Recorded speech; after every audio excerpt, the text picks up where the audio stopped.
2026க்கான arrear private exam, அதாவது public supplementary exam இப்போ முடிஞ்சிருச்சு. இப்போ அடுத்த அரியர் பிரைவேட் எக்ஸாம் எப்போ நடக்கும் அப்படின்னா 2027 மார்ச் ஏப்ரல்ல வர்ற 10th பப்ளிக் எக்ஸாம் தான் உங்களுக்கு next arrear private exam. 2026 September அக்டோபர்ல அரியர் பிரைவேட் எக்ஸாம் ஏதாவது நடக்குமா அப்படின்னா கண்டிப்பா நடக்காது. அரசு தேர்வுகள் இயக்கம் வருஷத்துக்கு 2 எக்ஸாம் தான் கண்டக்ட் பண்ணுவாங்க. ஒன்னு பப்ளிக் எக்ஸாம், இன்னொன்னு சப்ளிமெண்டரி எக்ஸாம். 2026க்கான 2 எக்ஸாம் முடிஞ்சிருச்சு. அதனால 2026ல செப்டம்பர் அக்டோபர்ல எக்ஸாம் கண்டிப்பா வராது. இப்ப 2027 மார்ச் ஏப்ரல் நடக்கிற 10th பப்ளிக் எக்ஸாம், அதாவது அரியர் பிரைவேட் எக்ஸாம் யாரெல்லாம் எழுதலாம்? இந்த வருஷம் பப்ளிக் எக்ஸாம் சப்ளிமெண்டரி எக்ஸாம் எழுதின ஸ்கூல் ஸ்டூடெண்ட், அரியர் ஸ்டூடெண்ட், நீங்க ஃபெயிலா இருந்தீங்க, இப்ப அரியர் இருக்கு அப்படின்னா நீங்க எழுதலாம். இல்ல இந்த 2 எக்ஸாமுக்கும் ஆப்சென்ட் ஆயிருந்தீங்க, அதாவது ஹால் டிக்கெட் ரிசீவ் பண்ணிருப்பீங்க, ஆனா எக்ஸாம் போகாம விட்டுருப்பீங்க, அதாவது ஒரு எக்ஸாமோ இல்ல 2-3 சப்ஜெக்டும் நீங்க போகாம இருக்கலாம், இல்ல எல்லா சப்ஜெக்டும் போகாம இருக்கலாம். இந்த மாதிரி எக்ஸாமுக்கு ஆப்சென்ட் ஆனவங்க நெக்ஸ்ட் எக்ஸாம் நீங்க 2027 மார்ச் ஏப்ரல்ல எழுதலாம். ஃபர்ஸ்ட் டைமா 10th பப்ளிக் எக்ஸாம் யாரெல்லாம் எழுதலாம் அப்படின்னா 10th இல்ல 9th ஸ்கூல்ல படிச்சு டிஸ்கன்டினியூ பண்ணிருந்தீங்க அப்படின்னா நீங்க கண்டிப்பா எழுதலாம். 8th நீங்க ஸ்கூல்ல படிச்சு பாஸ் பண்ணிருந்தீங்க, இல்ல பிரைவேட்டா படிச்சு பாஸ் பண்ணிருந்தீங்க அப்படின்னா நீங்க எழுதலாம்.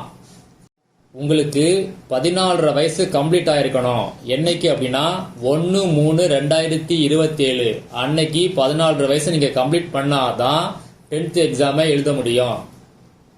அதே மாதிரி 8th பாஸ் பண்ணிட்டு ஐடிஐ நீங்க முடிச்சிருந்தீங்க அப்படின்னா இந்த 10th எக்ஸாமை நீங்க எழுதலாம்.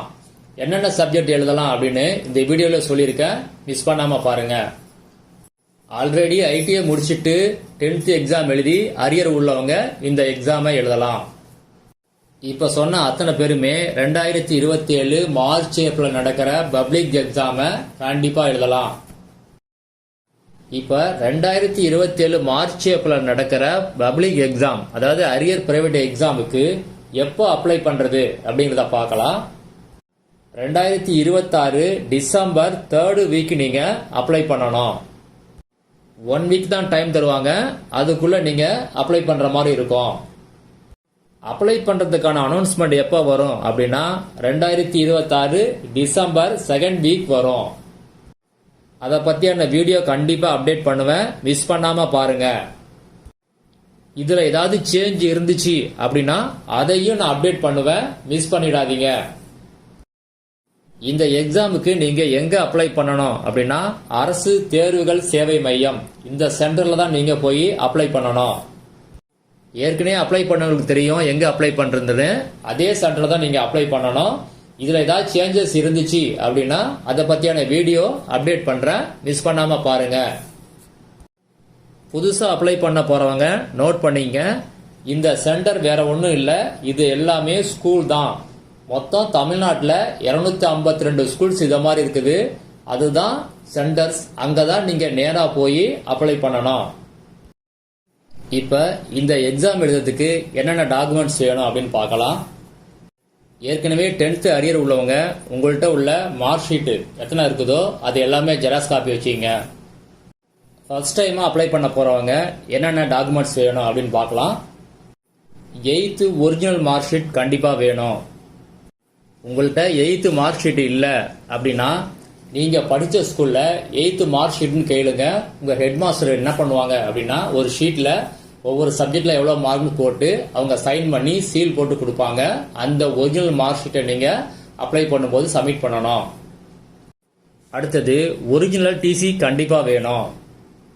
8th நீங்க பிரைவேட்டா பாஸ் பண்ணியிருந்தீங்க அப்படின்னா உங்கள்கிட்ட டிசி இருக்காது, ஏன்னா பிரைவேட் கேண்டிடேட்டுக்கு டிசி கிடையாது, அதனால நீங்க சப்மிட் பண்ண தேவையில்லை. சயின்ஸ் எக்ஸாம் யாரெல்லாம் எழுதணுமோ அவங்க சயின்ஸ் பிராக்டிகல் எக்ஸாமும் எழுதணும். அதாவது ஏற்கனவே சயின்ஸ் பிராக்டிகல் எக்ஸாம்ல நீங்க பாஸ் பண்ணிருந்தீங்க அப்படின்னா தேவையில்லை. பாஸ் பண்ணாதவங்க புதுசா அப்ளை பண்றவங்க சயின்ஸ் பிராக்டிகல் எக்ஸாம் கண்டிப்பா எழுதணும். அதுக்கு முன்னால நீங்க சயின்ஸ் பிராக்டிகல் கிளாஸ் போகணும். சயின்ஸ் பிராக்டிகல் கிளாஸ் போகிறதுக்கு முதல்ல நீங்கள் அப்ளை பண்ணணும். நீங்கள் அப்ளை பண்ணும்போது ஒரு அக்னாலஜ்மெண்ட் கொடுப்பாங்க. அந்த அக்னாலஜ்மெண்ட்டு கண்டிப்பாக அப்ளை பண்ணும்போது வேணும். நீங்கள் அப்ளை பண்ண பிறகு எங்கே சயின்ஸ் பிராக்டிகல் கிளாஸ் நடக்கும் அப்படின்னு சொல்லுவாங்க. அங்கே நீங்கள் சயின்ஸ் பிராக்டிகல் கிளாஸ் போகணும். அப்படி கோர்ஸ் முடிச்சிட்டீங்க, அதாவது அந்த கிளாஸை முடிச்சிட்டீங்க அப்படின்னா உங்கள்கிட்ட ஒரு சர்டிஃபிகேட் கொடுப்பாங்க. அதாவது பிராக்டிகல் கிளாஸ் நீங்கள் கம்ப்ளீட் பண்ணிட்டீங்க அப்படின்னு சர்டிஃபிகேட் கொடுப்பாங்க. அந்த சர்டிஃபிகேட் இருந்தாலும் நீங்கள் அப்ளை பண்ணும்போது ப்ரொடியூஸ் பண்ணலாம். ரெண்டில் ஏதாவது ஒன்று நீங்கள் ப்ரொடியூஸ் பண்ணணும். அதாவது ஒன்று அப்ளை பண்ணுறதுக்கான அக்னாலஜ்மெண்ட்டு, இல்லாட்டினா அந்த கிளாஸ் போனதுக்கான சர்டிஃபிகேட். இந்த சயின்ஸ் பிராக்டிகல் கிளாஸுக்கு எப்படி அப்ளை பண்ணுறது, எப்படி கிளாஸ் போகிறது, இதை பற்றியான டீட்டெயிலாக ஒரு வீடியோ போடுறேன், மிஸ் பண்ணாமல் பாருங்கள். இந்த சயின்ஸ் பிராக்டிகல் கிளாஸுக்கு எப்போ வேணாலும் அரசு தேர்வுகள் இயக்கம் அப்டேட் கொடுப்பாங்க. அந்த டைமில் வீடியோ போடுறேன், மிஸ் பண்ணாமல் பாருங்கள். சப்போஸ் அதை மிஸ் பண்ணிட்டீங்க அப்படின்னா திரும்ப நீங்கள் சயின்ஸ் பிராக்டிகல் எக்ஸாம் எழுத முடியாது. 8th பாஸ் பண்ணி ஐடிஐ முடிச்சுட்டு ஃபர்ஸ்ட் டைமாக நீங்கள் 10th எழுத போகிறீங்க அப்படின்னா 8th ஒரிஜினல் மார்க் ஷீட்டை நீங்கள் சப்மிட் பண்ணணும். அப்புறம் ஐடிஐ டிசி இருக்கு பார்த்தீங்களா, அதையும் நீங்கள் சப்மிட் பண்ணணும். ஏற்கனவே நீங்கள் ஐடிஐ முடிச்சுட்டு 10th எழுதி அரியர் உள்ளவங்க உங்கள்கிட்ட உள்ள மார்க் ஷீட் ஜெராக்ஸ் காப்பியை சப்மிட் பண்ணணும். அடுத்தது ஆதார் கார்டு ஜெராக்ஸ் காப்பி நீங்கள் சப்மிட் பண்ணணும். கலர் பாஸ்போர்ட் சைஸ் ஃபோட்டோ நீங்கள் சப்மிட் பண்ணணும். யாரெல்லாம் ஒரிஜினல் மார்க் ஷீட்டு டிசி கொடுத்தீங்களோ அவங்கெல்லாம் 40 ரூபாய்க்கு போஸ்டல் கவர் ஒன்று, அதில் உங்கள் செல்ஃப் அட்ரஸ் எழுதி அதையும் நீங்கள் சப்மிட் பண்ணணும். இந்த போஸ்டல் கவர் எதுக்கு அப்படின்னா ஒரிஜினல் மார்க் ஷீட்டை உங்கள்கிட்ட ரிட்டர்ன் பண்ணிவிடுவாங்க, போஸ்டலில் அனுப்புவாங்க. டிசி உங்களுக்கு அனுப்ப மாட்டாங்க மேக்சிமம். ஏன்னா பிரைவேட் கேண்டிடேட்டுக்கு டிசி கிடையாது. அதனால ஒரிஜினல் மார்க் ஷீட்டு உங்களுக்கு ரிட்டர்ன் பண்ணிடுவாங்க. எப்போ ரிட்டர்ன் பண்ணுவாங்க அப்படின்னா நீங்கள் எக்ஸாம் எழுதி ரிசல்ட் வந்த பிறகு உங்களுக்கு போஸ்டரில் ரிட்டர்ன் பண்ணுவாங்க. அப்படி ரிட்டர்ன் பண்ணலை அப்படின்னா நீங்கள் உங்கள் பக்கத்தில், அதாவது உங்கள் மாவட்டத்தில் உள்ள டிஓ ஆஃபீஸை காண்டாக்ட் பண்ணி பாருங்க.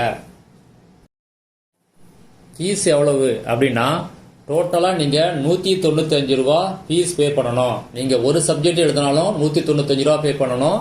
இல்லை எல்லா சப்ஜெக்ட் எழுதினாலும் 195 ரூபா நீங்கள் பே பண்ணணும். ஃபீஸை நீங்கள் கேஷாக தான் பே பண்ண முடியும். மாற்றுத்திறனாளி கேண்டிடேட்டுக்கு ஃபீஸ் கிடையாது. நீங்கள் அப்ளை பண்ணும்போது ஒரு லெட்டர் அதை நீங்கள் சப்மிட் பண்ணணும். அது மட்டும் இல்லாமல் உங்கள் ஐடி கார்டு ஜெராக்ஸை நீங்கள் சப்மிட் பண்ணணும். உங்களுக்கு எக்ஸாம் எழுதுறதுக்கு ஸ்கிரைபர் வேணும், இல்லை எக்ஸ்ட்ரா டைம் வேணும் அப்படின்னா அந்த லெட்டரில் நீங்கள் அதை மென்ஷன் பண்ணுங்கள். எக்ஸாமை பொறுத்த வரைக்கும் ரெகுலர் ஸ்டூடெண்ட்டுக்கு என்ன சிலபஸோ அதே சிலபஸ் தான். நீங்கள் பிரைவேட் அரியராக எழுதினா கூட அதே சிலபஸ் தான், அதே கொஸ்டின் பேப்பர் தான். எக்ஸாம் டைம் டேபிளும் சேம் டைம் டேபிள் தான். ஐடிஐ முடிச்சுட்டு ஃபர்ஸ்ட் டைமாக நீங்கள் 10th எழுதுனீங்க அப்படின்னா 2 சப்ஜெக்ட் எழுதினா போதும். அதாவது தமிழ், இங்கிலீஷ், இந்த 2 சப்ஜெக்ட் எழுதினா போதும். இதில் நீங்கள் பாஸ் பண்ணீங்க அப்படின்னா நீங்கள் 10th குவாலிஃபைடு.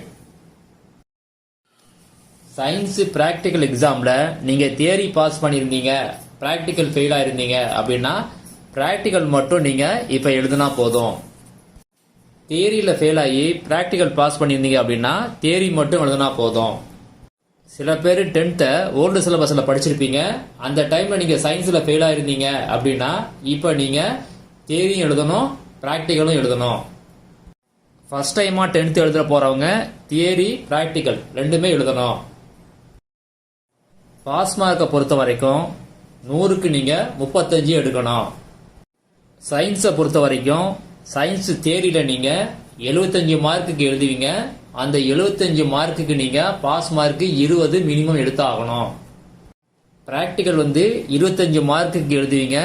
அதில் மினிமம் நீங்கள் பாஸ் மார்க்கு 15 எடுத்தாகணும். இப்போ நீங்கள் ஸ்க்ரீனில் பார்க்குறதான் அப்ளை பண்ணுறதுக்கான சென்டர். மொத்தம் 252 இருக்கு. இது கல்வி மாவட்டம் வாரியாக உங்களுக்கு பிரிச்சிருப்பாங்க. உங்களுக்கு நியரஸ்டாக எந்த சென்டர் இருக்குன்னு பாருங்க. அந்த சென்டரில் போய் நீங்கள் அப்ளை பண்ணுங்க. இல்லைன்னா நீங்கள் எங்கே எக்ஸாம் எழுதணும்னு பாருங்க. அதுக்கு நியரஸ்டாக எந்த சென்டர் இருக்குதோ அங்கே அப்ளை பண்ணுங்க. அப்போ தான் நியரஸ்டாக உங்களுக்கு எக்ஸாம் சென்டர் போடுவாங்க. நீங்க இப்ப வேற டிஸ்ட்ரிக்ட்ல இருந்தாலும் பரவாயில்லை, எங்க வேணாலும் நீங்க தமிழ்நாட்டில் அப்ளை பண்ணலாம். நீங்கள் ஆன்லைனில் அப்ளை பண்ண முடியாது. அதே மாதிரி இ-சேவை மையத்திலையும் அப்ளை பண்ண முடியாது. போஸ்டல்லையும் நீங்கள் அப்ளை பண்ண முடியாது. இந்த சென்டருக்கு நேராக போய் தான் நீங்கள் அப்ளை பண்ண முடியும்.